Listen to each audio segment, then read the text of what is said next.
Welcome to Imperfect Heart, a place for you to join me, Jeff Holden, in conversations, discussions, and dialogue about our hearts and the impact myocardial bridges have on them.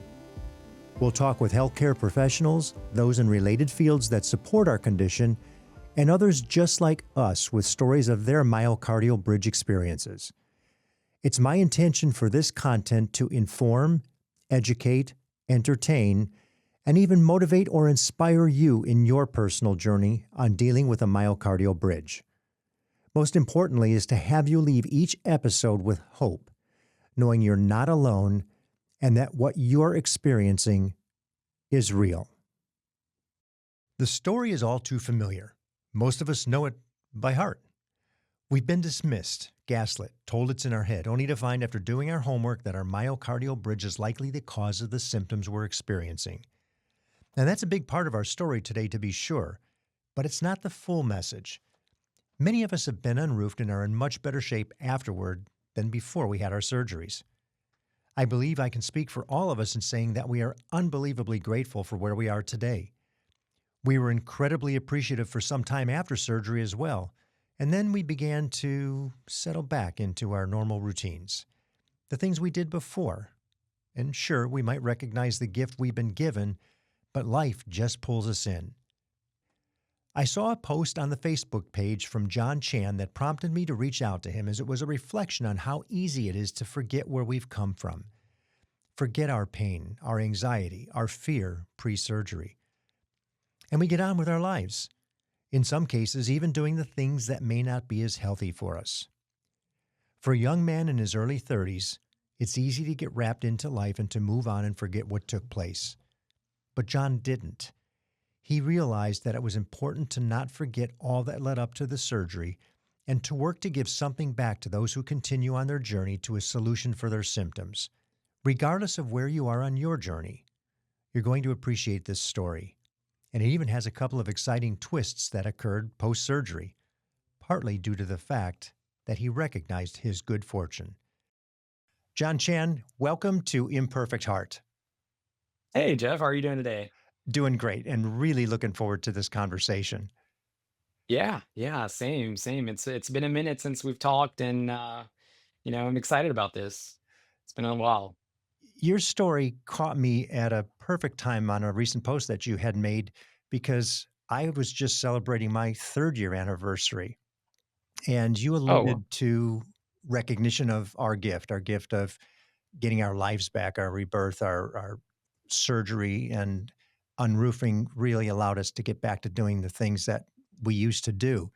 And so many times we take it for granted. It's easy to fall back and forget the entire journey, partly because we want to, but secondly, because once that pain is gone, you do forget it and it really goes and gets buried somewhere. But there's so much more to that story. And you uncovered a little bit of that in your post because you hadn't been active on the Facebook site for a while. And I want to talk a little bit about that. And before we get there, let's review your situation. Take us that few years back to the realization that something was happening with you that probably wasn't right. And tell us what what brought it to the forefront. right. So, it started when I've done athletics and I've been an active person all my life. Never suffered through symptoms or anything like that, through middle school, high school, very, very active runner. Post high school, I started getting more into triathlons and more into endurance sports. And I was able to do an Ironman, multiple marathons, and just kind of kept that lifestyle going. And I felt great. I felt like I was in very good shape. But it wasn't until I was doing a ultra marathon that I really started to notice that around mile 28 or so, I started getting really uncomfortable chest pains. And it wasn't palpitations per se. It was tightness across the chest. And, at mile 28, you're like, okay, I'm probably out of breath. I'm probably pushing myself a little hard. Let me start walking and, maybe drink some more electrolytes.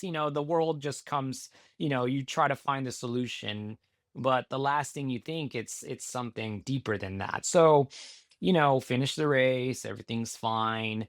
I put it on the back of my mind. I'm said, hey, you know what? I didn't have the best performance. I didn't have the best training up to this. It's, I'll get it the next time. Um, so I started training again, getting more active, and I started noticing my athletic ability start declining pretty aggressively. And it wasn't a matter of years, it was a matter of months. And, within a span of 6 to 8 months, I really, I went from being able to hammer out a 10-mile run to maybe doing 3 miles. And I felt like I was at a 10-mile run. So, I knew something was wrong. I knew, there was something not right. And my heart rate, I would get up to 120. And for people that are familiar with heart rates, you know, some distance runners can hold 150 for a long time and it's okay. So, and that's where I normally was. And so, but I was at 120, I felt like I was at 160 and 170. And that was really, I was really, I had a feeling something was wrong. And that's really where my journey started to try to see what was wrong. Was there something wrong? What? Right. Well, yeah, and first of all, I think you guys that do these ultra marathons are all crazy. We have Sarah Miller from an earlier episode, same deal, big runner, and just did her marathons and then did the ultras. A little bit older, and I think testament to your benefit, she had a heart attack, Oh, wow. and it took her out for a while, but it displayed clearly what her issue was because I had to start searching now. Here's this, really fit woman doing marathons and ultras. And the next thing you know, she's incapacitated. You caught it early enough and you could see that there was deterioration quick enough that had you continued, the likelihood would have been that something more catastrophic could have happened. So good for you for recognizing it. Most of us tend to live in a little bit more denial a little longer. You had a little bit of it because you said, "Oh, I'll just keep going. Something's something's not right, but I'll finish the Yeah. race," right? So what happened from that point? Once you recognized it, something's wrong. I got to get this addressed. Then what happened? So I began my journey with cardiologist. Have the biggest doctor's appointment I had before that was just a regular checkup. I mean, it wasn't anything big. And now here I am looking at cardiologists. So I'm in the room. I'm the youngest person in the room in the waiting room. And in my mind, I can think of, am I making a big deal out of something? Is this, am I in my head? And so of course, as many of the people probably listening, the testing started, the stress test, echo diagrams, heart rate monitors. It just started. And unfortunately, for about 4 or 5 years, I went through that loop. I went through that loop of just, everything is fine, everything's normal. Your stress test came back phenomenal. I would amaze the nurses when I was doing the stress test because they would really have to push my heart for them to get what they wanted to see or try to make it, you know, reproduce this tightness or so it was very stressing and it started taking its toll mentally on me because I was told, hey, this is in your head. This is anxiety. This is, bad eating. How's your diet? How's your lifestyle? So, in the middle of all this, I, stopped eating bad. I stopped drinking. I stopped, I would get 8 hours of sleep. I mean, you name it, I tried it. I mean, I was doing yoga. I was doing whatever I could do to try to make this go away because that's what I was being told. And that's one of the stressful things through that is that, you want to believe they make you believe that this is something that's in your control. And that's where it's tough. And I'm not, trying to, this is something still new. So it's good that we're, getting out and educating people on this. But I went through many, many years of testing denials, some ER visits there because sometimes the tightness was just too much, and it was scary. I felt like I was going to have a heart attack, and I went to go get checked up, and I would stay there the night, and nothing would come of it. Everything's fine. You're in your head. Try to get more sleep. So, not to beat a dead horse, but then I finally had a CT scan. And it was kind of, I feel like, my cardiologist was probably like, I don't know what else, I don't know what other tests we can do, but let's just throw that one out there. And funny enough, or not funny enough, but whenever we got the results back, um, at first I didn't open up the document. And I just went to the follow-up, and she was like, "Everything's fine, no calcium buildup, no anything, nothing concerning. All your arteries are open, fine, everything's great." Okay, and I left the appointment like, okay, here I am again, being told everything is fine and everything is good. So I just kind of, I left it like that. And a few days later, I started getting chest pains again, like normally. And I was sitting down, I wasn't doing anything active, and I got frustrated. I was like, let me read this test. I don't know, something just told me to, hey, read the test. Let's see what's inside. And I started reading it, and that's where I found in the findings it said found findings deep MB bridge on LAD. And now I was like, well, what is that? And that's where I just went down the rabbit hole, and I found out what the myocardial bridge was and the symptoms. And I was like, oh my gosh, that's exactly what I have. So I scheduled the immediate appointment, follow up again with the cardiologist I was seeing at the time. And she just dismissed it. She said, no, it's not, that shouldn't be causing that. It's not that. Plus, we don't really do anything, you know, for that per se. Hmm. So, what do you do then? You hit old Google. And then somehow I, was able to find this myocardial Facebook group. And at the time, there was only 200 members or something along those lines.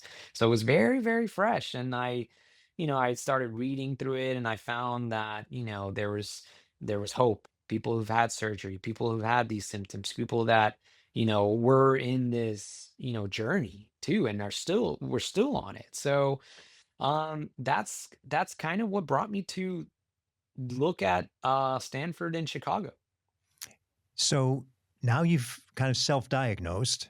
You recognize something's wrong here. My cardiologist doesn't seem to have a clue. She's not giving me what I need. You identify something from Google, and obviously at that time, both Stanford and Chicago were pretty popular in terms of resolution through surgery, if not some other medical support with either medicine or medication, as they typically will do first to see if that's going to help you. And you start going down that path a little bit deeper. Tell us what that was like. What were you doing? You had Stanford on one end, Chicago on the other. I think Chicago probably a little bit closer for you because of where you lived. But and one of the things, so people know if they're not watching, they can't see you. But if they're just listening, how old are you at this time when this is all happening? At When this is happening, I was roughly about 27, 28. Okay, so you're a young guy. Yeah. Yeah, Yeah, that's definitely a concern when you're looking at your future. Going, wait, my exactly. career just started. I'm just down this path. I'm looking at a lot of life in front of me. Okay, so you get to the option to see that people are getting something done at Stanford in California and Chicago, which has another wonderful university there. What are you looking at? What's going through your head? So I'm very young. I'm starting my career. I'm listening to my friends worry about other things or going through other moments. Meanwhile, I'm over here deciding what my next step is going to be on this medical journey. So it was very, and obviously going through life changes, cutting back eating habits, not going out as much, not drinking, things like that. It starts, you embark in this journey and you're really committed into it. So when I started looking at Stanford and Chicago, um, I was after reading and finding out that yes, there's been some, cases where this bridge has been very impactful to the point where some people have heart attacks. Um, I wanted a solution and an answer right away. So I submitted my paperwork to Stanford, um, because at the time there weren't too many patients that had been unroofed robotically. Hmm. And so there was still some skepticism whether it could actually, the robot could actually really get in there and do what it needs to do and things like that. And so I submitted my paperwork to Stanford at first, and I didn't fully kick out robotic. I was like, there's something, this is new. This is just because it's new doesn't mean it's wrong, or it's sometimes people don't like change. And Yeah. so, I get that side too. So I was like, let me hear both of them out. Stanford got back to me within a month, and it was a big report saying, yes, we can confirm you have a myocardial bridge, but we need further testing, and you need to come to Stanford. And the whole you need to do everything here. So okay, I know I have to do what I have to do. But when it came to scheduling an appointment, they were almost a year out. And now I'm, okay, well, I kind of wanted this done in about a month, Yep. I want an answer now. So I was like, okay, well, I have time to explore other options. That's it's not a decision you should rush into. So I submitted my paperwork to Chicago. They got back to me within a week, and they said, "Hey, we're interested. We looking at your documents here. I think we should get testing done here." And so within a month, I flew out to have my first tests done in Chicago. Right out of the gate, I was nervous. I told a friend if she could come with me and help me out through this journey, because it was me. I was researching, I was doing all the insurance paperwork, I was leading the charge on this. And so I got to Chicago, and it moved very, very quickly. They were not wasting time. I mean, they tested me a day within me getting to Chicago, and Dr. Blair was very clear. Hey, no, you definitely have a myocardial bridge that's impacting your day to day. There's no ifs and buts about it, and you don't have anything else. It's this. So he said, we'll set you up to talk to Dr. Balky. We'll present everything we have, and we'll go from there. And then I had my meeting with Dr. Balky. Yeah. And I think when we were talking earlier, it was a little bit different than you expected it to go. Tell me a little bit about that first round of questioning that you had in the orientation session with Balky, which is virtual, correct? Right. Yeah. So at this time, I'm back home, and Dr. Balky, we schedule a meeting, and I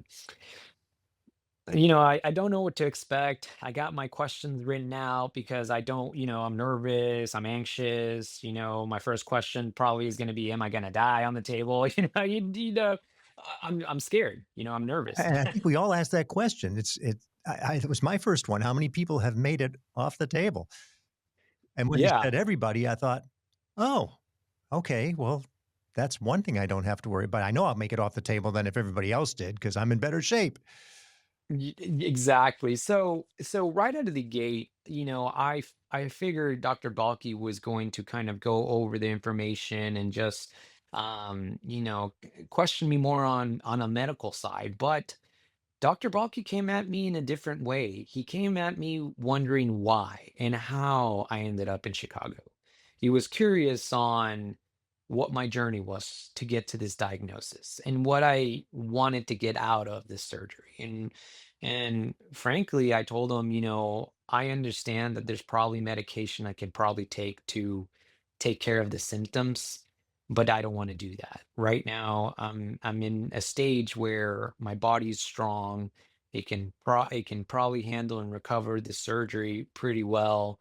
So, I want to take that risk. And, we weighed out the pros and the cons, and, it was the pros definitely outweighed the cons. And, Dr. Balky, when we had this conversation, he was very stoic. very to the point, of what the objective was going to be. Then once he really vetted me on, the reasons why and how young I was and what the consequences were, we really dove into the details of what he saw and why he thinks this would be a perfect solution, or we would have a positive impact on, if we did surgery, because nobody can guarantee Right. 100% recovery or 100% back to normal. But, you know, we were both very positive and very confident that this was going to be beneficial in the long term. And I wonder if Dr. Balky also wasn't picking up on some of the depth you've got in the holistic nature of this whole thing. The thought process, which is what I picked up on that Facebook page. Here's a guy that's thinking this through a little bit deeper, and he's looking at it more on a holistic basis. There is a spiritual element to it. There is a faith element to it. There is a gratitude, recognition and give back element to it when we've had this good fortune of the ability to recover. And maybe that's part of why that line of questioning went down a different path. So at this point, had you then decided to go with the robotic surgery in Chicago? It's it's it's interesting you say that, because Jeff, whenever I initially was flying out to Chicago, I remember sitting in the airport and thinking, okay, this is where this journey ends. Whatever, these guys are the top of knowledge. These guys know what they're talking about. They know how to test. They know how to look at this in the right way. And whatever they say and they recommend, I'm gonna do. And so I really put it up in the universe for Mhm, the decision to be made that way. So I wasn't strongly wanting surgery, but I also wasn't, going to be against it if it was recommended. mhm. I was going to listen. I was going to listen to the professionals and present my case and present what my goals were long term and what lifestyle I wanted to live.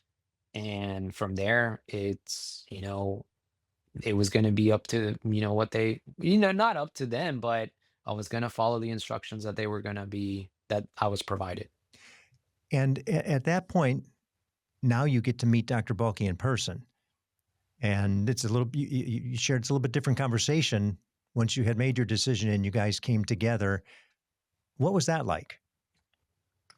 Well, it's by the time, I mean, from the time of, deciding, okay, I am going to go through with surgery, to Dr. Balky, there was a whole preparation that, a month of just lots of emotional things that had to be done and prep for to get to Dr. Balky. Mhm, I mean, one of the things they don't tell you is that, well, they tell you once you commit to it, right?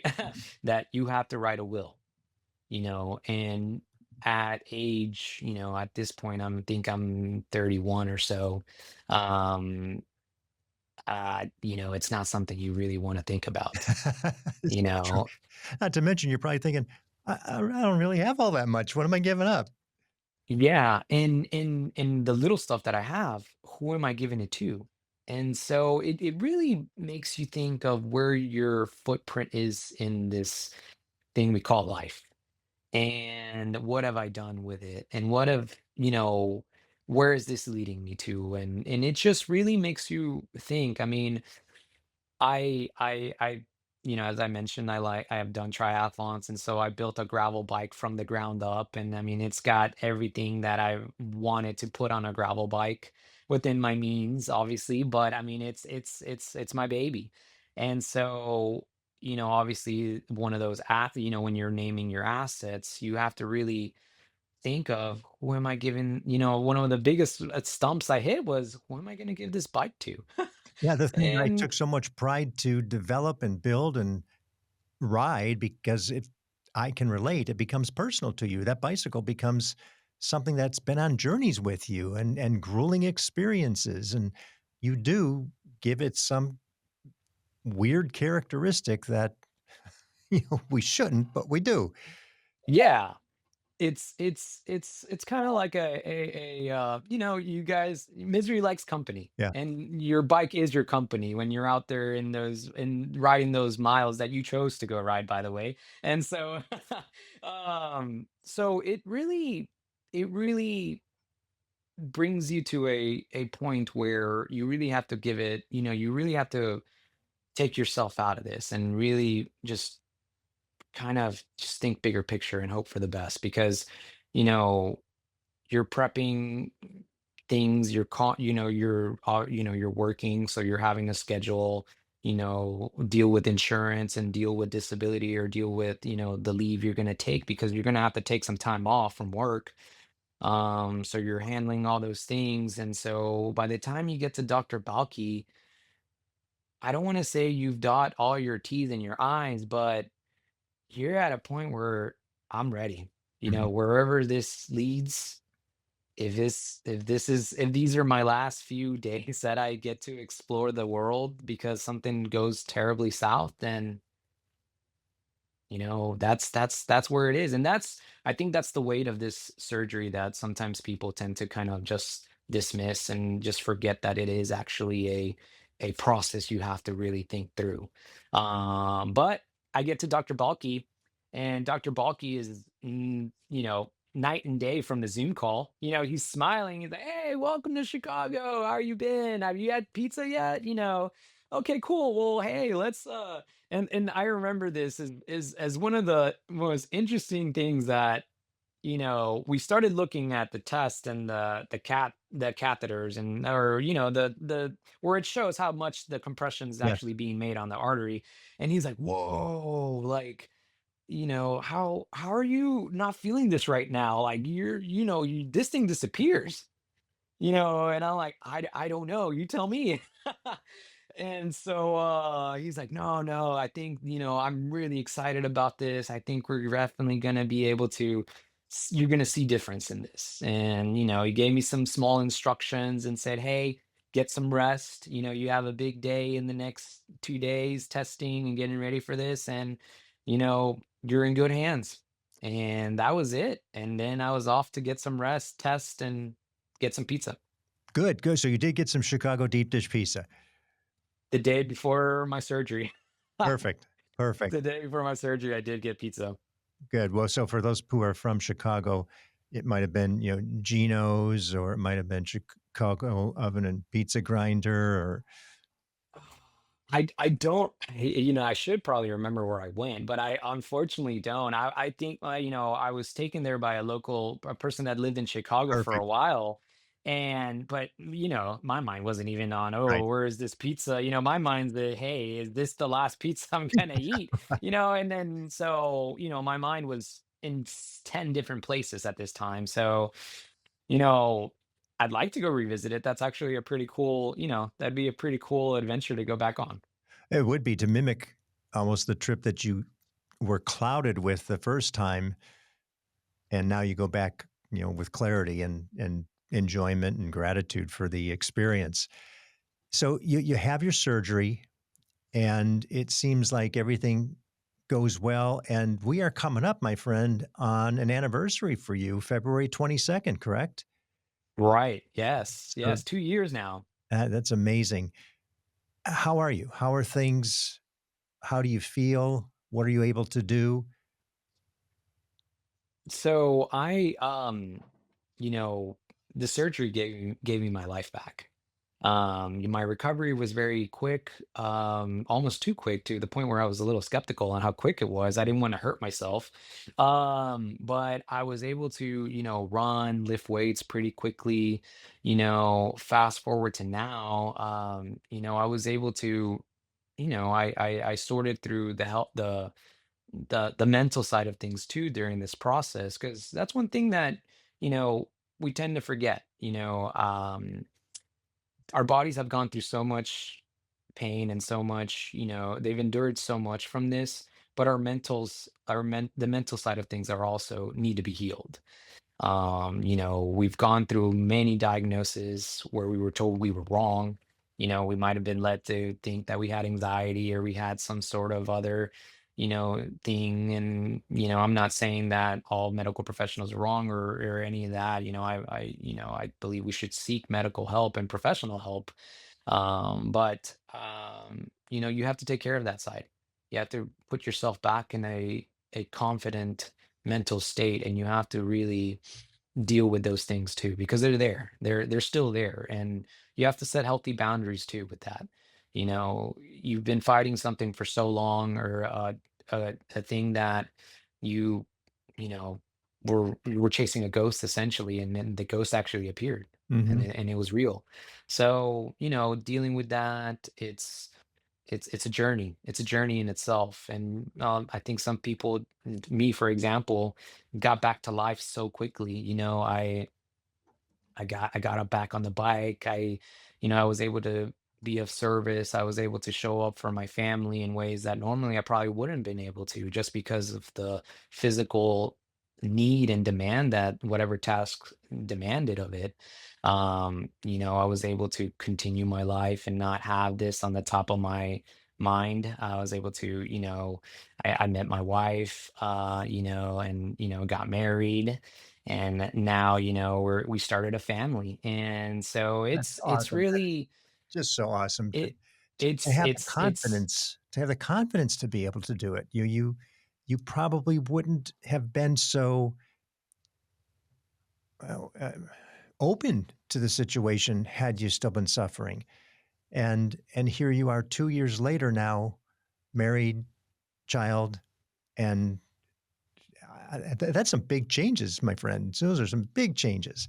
So congratulations on that as well, having almost nothing to do with the physical capabilities at this point.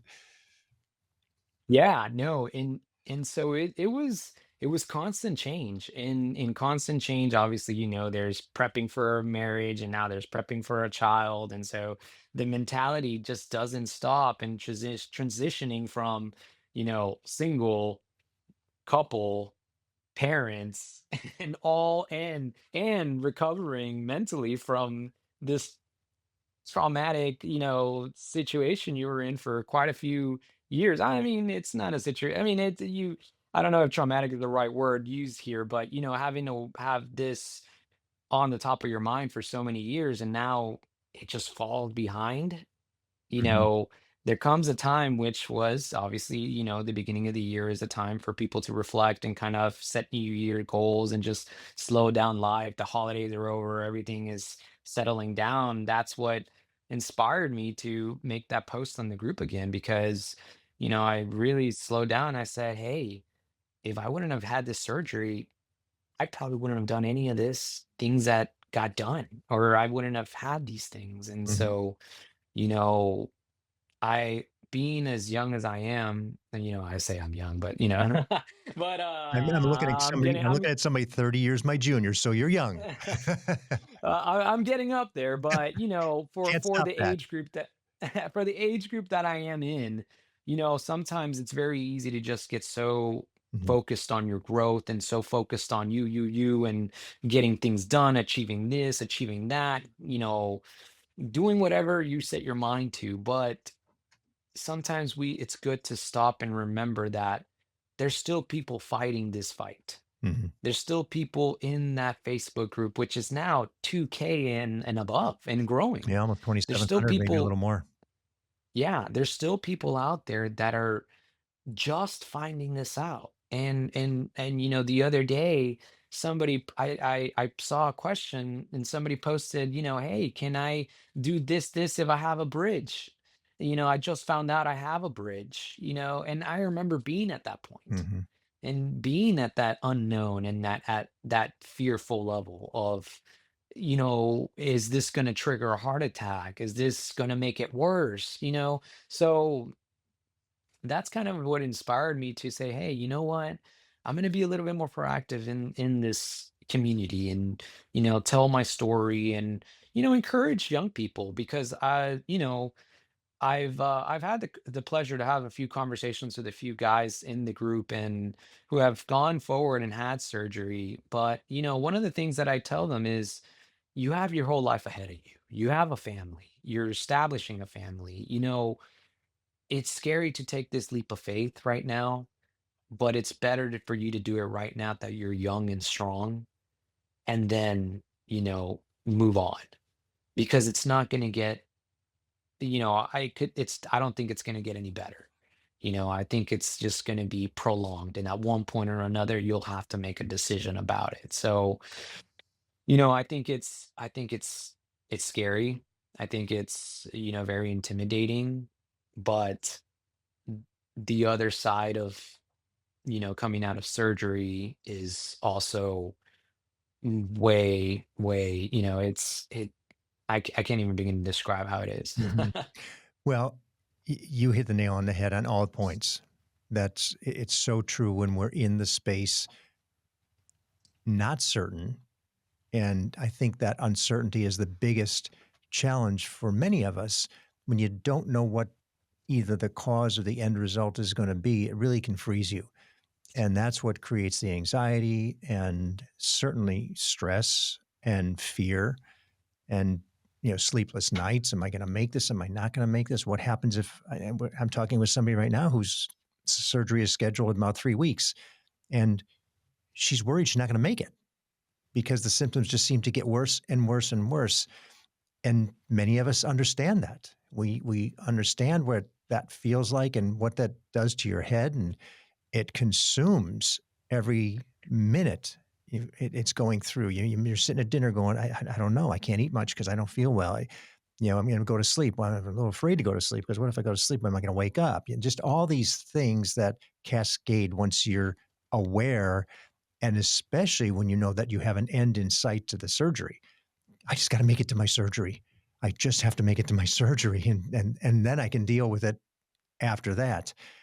But the awareness that you've got and your confidence and ability to share it at this stage of the game, I think speaks volumes for the gratitude that you have for the outcome.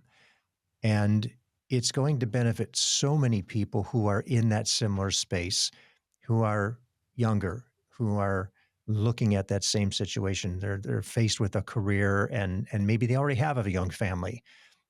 But to your point of getting it done sooner than later, once you've been diagnosed, we all know it doesn't get better. It it only deteriorates. The rapidity with which it deteriorates is different for all of us. You had a quick deterioration. You noticed right away, man, I'm not even a year away from this thing, and all of a sudden I can't do what I used to do just 6 months away or 6 months prior. So that's huge, and the recognition of it is huge, and the ability to share it is something I applaud you for, because people need to hear this, and they need to hear it from all of us, whatever age we are, whatever gender, whatever ethnicity. We need to hear it from people like us, because then we can relate and say, oh, okay, and it's not some old guy telling me he's old, he's got problems. It's not some young guy who's an athlete. He's an athlete. It's a different situation. The more people we can get to share the story and tell others, the more people will be able to relate to us, meaning the collective group of us, that I'm like him, I'm like her, I'm like that guy, I'm like that gal. Oh my gosh, there's hope. And that's the biggest thing. If we can do anything from a standpoint of what we share, is give those people in that same situation the hope that they can end up on the other side of this thing in some way, shape, or form, whatever the choices that they take, whether it's robotic, whether it's sternotomy, whether it's thoracotomy, however they get there. In some cases, it's just medication that works, but pushing and advocating to get there is more than half the battle. So again, I really applaud you for that. Now what are you thinking?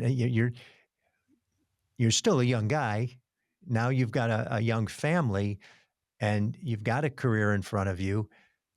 What do you think about today in terms of the future as you see it? That's that's a loaded question. It That's a is. loaded It is. question, Jeff. Um, you know, taking it day by day, you Perfect know, answer. perfect answer. taking it day by day, being trying to, it's very easy to get consumed by life, by work, by, what life throws us our ways and our I don't want to say, our ambitions in a way, we get so wrapped up in the day to day and what like that we lose track of the little things. The fact that I just walked up this flight of stairs and I didn't, fall and collapse because I'm out of breath. The fact that I was able to go to the gym for about an hour and a half and I I left, and then I was fine, and I had a great workout and and I see progress, but most of all, being able to focus more on family. I think that's, for my future, I want to be able to spread awareness about this, and especially in the guy father communities is that, you being the head of household, sometimes you have to, you know, I don't want to say you have to mask things, but it's good to be able to talk to somebody else and be able to, be vulnerable and say, "Hey man, I'm scared. I'm scared I'm gonna die. I'm scared I'm not gonna be able to be here long term for my family. I'm scared that I don't have the answer. I don't even know where to begin to look, or if my job is so demanding, I barely have time. I have to take a sick day to make one doctor's appointments, Like this journey can be I don't even know how many doctor's appointments I went to. I lost track. Like it's such a it can be so life consuming. So for future, I definitely want to help other young people, make this decision, feel comfortable making the decision, and not think that it's something like that people are, just making a big deal out of something when it's really something that we need to be more proactive about, especially as it's something that's pretty wild. But I was listening to another podcast or something along those lines, and it mentioned that, you know, as time goes on, people are they're finding more and more cardiovascular diseases in people now. And that's something that, back in the day, you didn't really think about. And now, I'm a big advocate of, hey, just go get a regular checkup with a cardiologist. Just, go get in, just go. It's always I tell that to my guy friends. I'm like, hey man, just go to 1 year checkup. You never know. I've known some guys that they had, blockage in their arteries and they had no ideas. And they were this close away to having a heart attack that would have killed them. Hmm. And You know, that's, I was, and mhm. I was going to say, and your girlfriends, your lady friends that are hearing this are going to say, "What? And you're not telling us the same thing?" They're going to go, Yeah. "Just your guy friends? What? You don't care about us, John?" No, well, I mean, obviously, I'm only like, my teasing you. wife is yeah, no, my wife is way more proactive about, taking care of these things, and I think it's, I and funny enough you mentioned that, Jeff, because the whole one of the other things that brought me to that post was actually a girlfriend that came to me and said, "Man, I'm having chest pains. I'm going through, like, all this testing and stuff," and it brought back memories. Yeah. And I was like, "Hey, well, you're on the right path. Maybe ask for a CT scan with, this. You might have to pay out of pocket, but hey, it's worth it. You're going to get to the point where you need to be." And then the other thing I was, I'm like, "Hey, be proactive about reading your test. If you don't, if you don't, there's so much information online now that if you don't understand something on your test, you can just type it in and it'll tell you."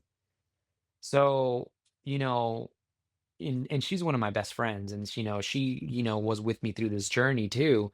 And now I told her, I was like, hey, I'm not a professional, I can't diagnose you, but you kind of have some similar symptoms that I had. Mhm. So she's getting some tests done and we'll see. But I this thing doesn't judge race, color, age, you you know which is scary too, because this isn't something that happened when I became an adult. I was born with this. Mhm. So, do we need to do more, testing when people are younger, to kind of determine this so it doesn't affect them or they are able to get to a long life. I don't know, but I do want to be part of that movement. I do want to be able to help. That's kind of where I'm at now in this whole process of this. Good. Well, that gratitude it just speaks volumes, and it's so sincere. And to your point of authenticity, it's what we need to do.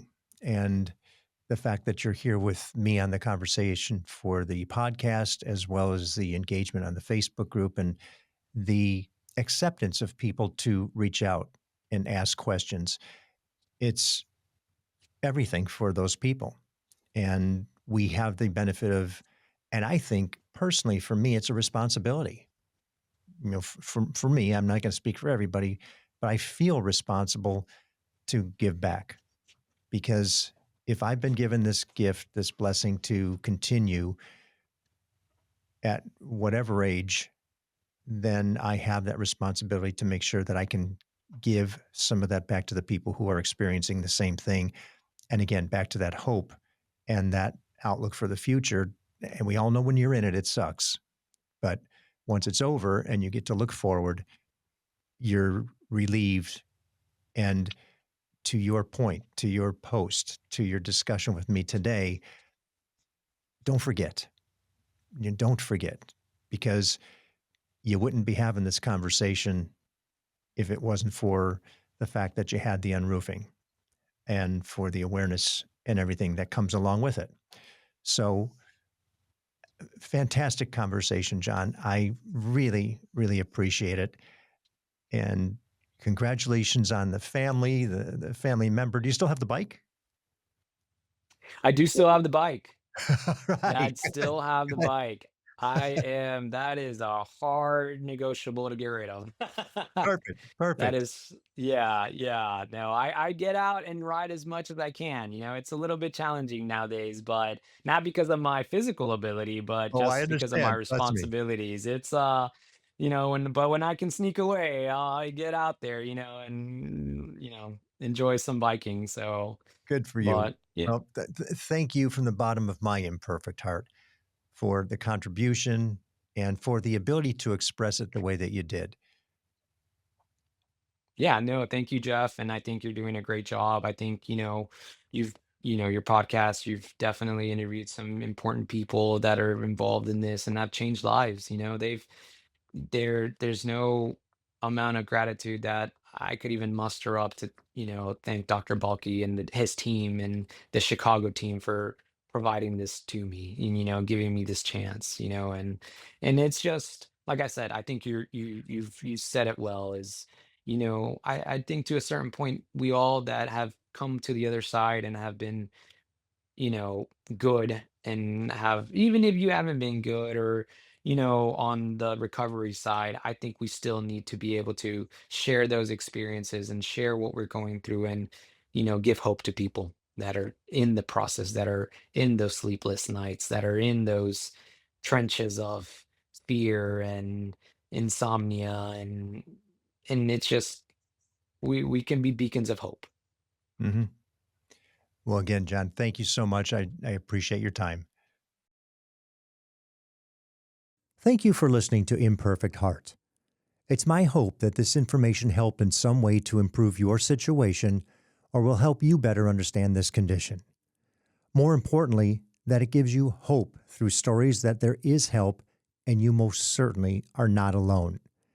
If you've been diagnosed with a myocardial bridge, please be sure to join the private Facebook group, Myocardial Bridge Support Group. For more information about our program or to reach me directly, visit the website, myimperfectheart.com. If you like what you heard today, please give a positive review, thumbs up, high five, or whatever your app likes. And be sure to share with everyone important to you so they understand what it is you're dealing with. Please subscribe as well. Welcome each day with gratitude and positivity.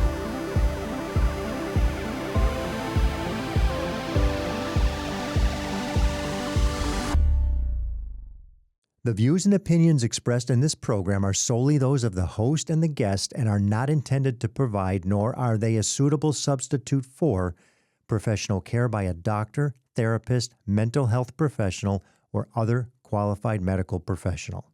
Imperfect Heart is a production of Hear Me Now Studio.